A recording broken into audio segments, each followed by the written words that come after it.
What's up, everybody? I wanted to share with you guys real quick an interaction and experience I just had. I just closed a client, and I closed it off of resiliency, really.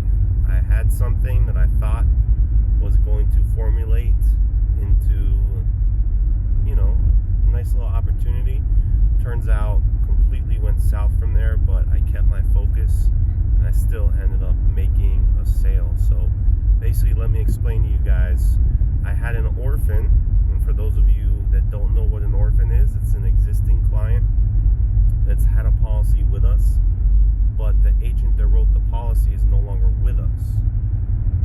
So I had this orphan where basically I was going to go there, service their policy, and give them a refresher about what it is we do, just in case they forgot, show them what funeral costs are, and somehow transition that into a possible increase. That's the perfect case scenario. In this particular orphan, it was what we consider a reduced paid up.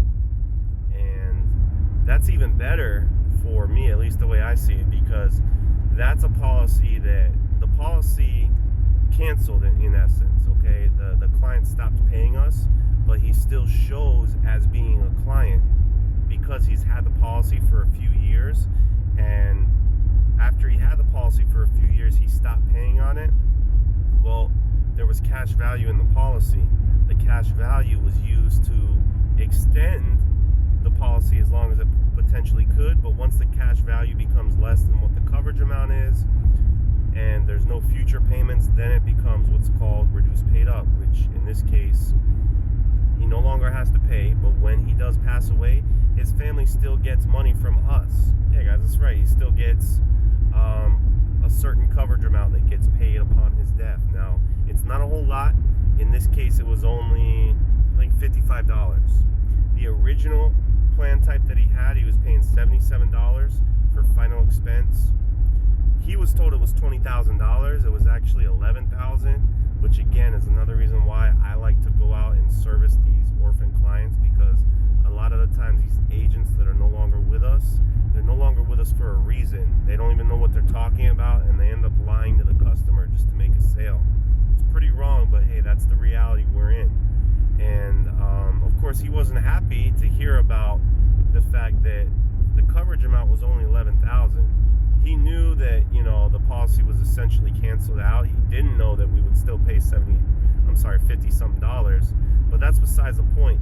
He was willing to reinstate the policy if he could pay the same amount, which was $77, for $20,000. Now, mind you, that price, it was for $11,000 in change, $77, and that was years ago.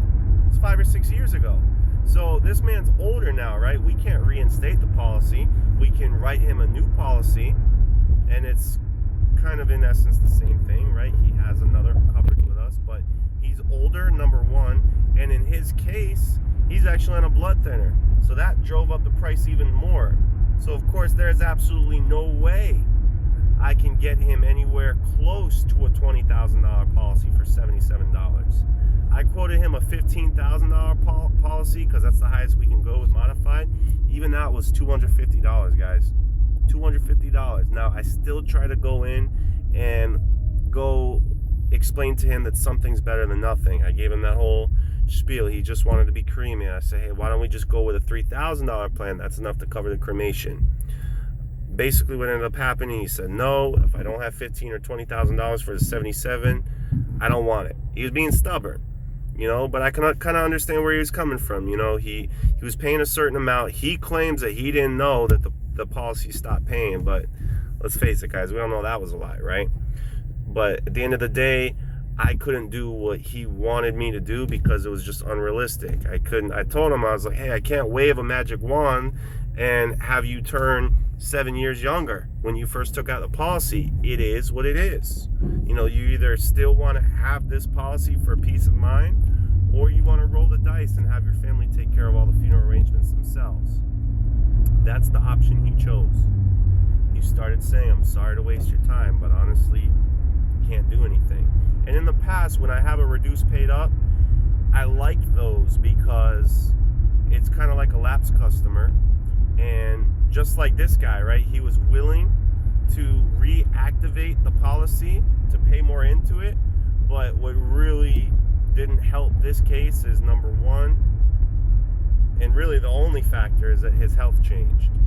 If his health didn't change for the worse, maybe I could have still got him on a final expense plan, maybe. But even then, he was told, he was under the impression that $77 got him $20,000 once upon a time, when it never did that, right? So I was literally digging myself in the ground at this point. I was like, well, crap, what am I going to be able to do? How can I overcome this?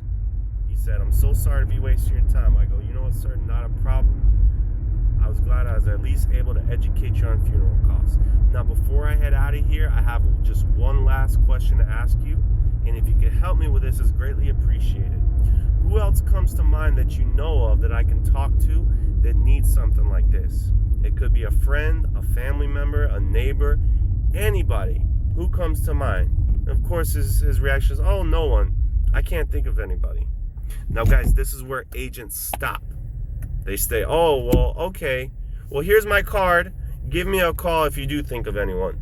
I don't stop there, guys. I am relentless. And I'm like, come on, Mr. Elliott. I know you could think of somebody. Could be a friend, family member, a neighbor. Somebody comes to mind. No, really, I can't think of anybody. And again, I'm in the house. I'm being observant. His daughter lives with him. His daughter's in her mid-40s.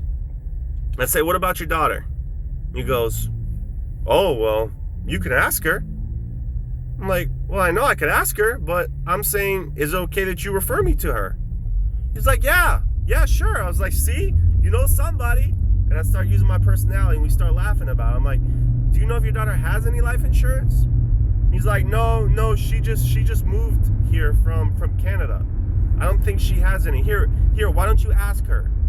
So you guys see what I did? I could have just stopped and said, oh, okay, well, since you don't know of anybody, it was nice meeting you. Have a nice day.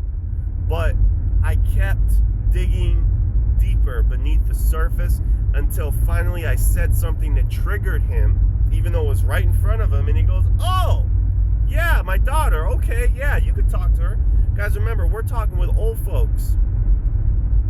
Out of sight, out of mind, right? Unless they're standing right in front of them, they're going to forget. He's thinking I'm just there to make a sale, when really I'm there to help somebody that doesn't really know that they need my help. So all I had to mention is his daughter, and in this guy's case, he's the gatekeeper. It was perfect. I gave a presentation to the daughter. She gave me a little bit of objections, saying she needed to think about it. But what was pretty awesome is that even though the father told me no, because I kept my cool, because I didn't back him against the wall and I didn't make him feel stupid, he actually helped me close her because she trusted his opinion. She goes, well, Dad, you've had this policy for so long. What do you think? And he said nothing but great things about this policy. He says, honestly, I would do it if they would honor the price, but I understand that they can't because I'm older and because I'm on this medicine. But you should do it. You're younger. You should do it. Do it. Take out whatever you know you can afford. And just because of that, guys, just because I went and I knocked on that door and I pushed past thinking, oh, well, if I can't get this guy, then I stand no chance. I just wasted all my time. No, I stayed in there a little bit extra and I dug a little deeper. And guess what, guys? I still walked out with a sale. So just another experience for you guys to learn from. Guys, this happens pretty often. It's not going to happen all the time, but that's why I take my time with each and every person, because I know I'm so well versed that if I'm in that house, I'm giving myself the best chance of walking out with a sale, of helping somebody, even if they're not currently there. It helped that the daughter was there, but even if the daughter wasn't there, I would have gotten her number and I would have reached out to her. So now I wrote up the daughter and I have an appointment in 2 weeks to go and write up the daughter's boyfriend. So that's pretty awesome, guys. That's all